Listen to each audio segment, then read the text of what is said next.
আমাদের ব্যাপারে ইসলামের প্রতিপক্ষ শক্তিরা অপপ্রচার চালায়। জামাতে ইসলামী ক্ষমতায় গেলে মহিলাদেরকে ঘর থেকে বের হতে দিবে না, আর যদি দেও আস্তে করে এনে জোর করে একটা বুরকা পরাই দেবে।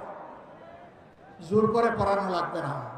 যে দেশে ইসলাম কায়েম হবে এদেশের মানুষেরা, মায়েরা আনন্দের সাথে সেদিন তারা ইজ্জতের জন্য তাদের সম্মানের মর্যাদার পোশাক পরিধান করবেন।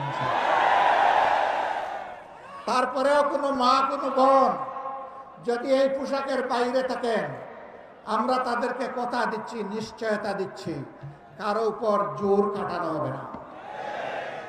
কারণ এদেশে শুধু মুসলমানরা বসবাস করে না, অন্যান্য ধর্মের লোকেরাও বসবাস করে। তারা তো আমাদের ধর্ম যেহেতু গ্রহণ করেনি, তাদের জন্য ইসলামের প্রেসক্রাইব করা পর্দাও তাদের জন্য প্রযোজ্য নয়। তারা যদি ইসলামের সৌন্দর্যে অভিভূত হয়ে ইসলাম কবুল করে সেটা ভিন্ন কথা।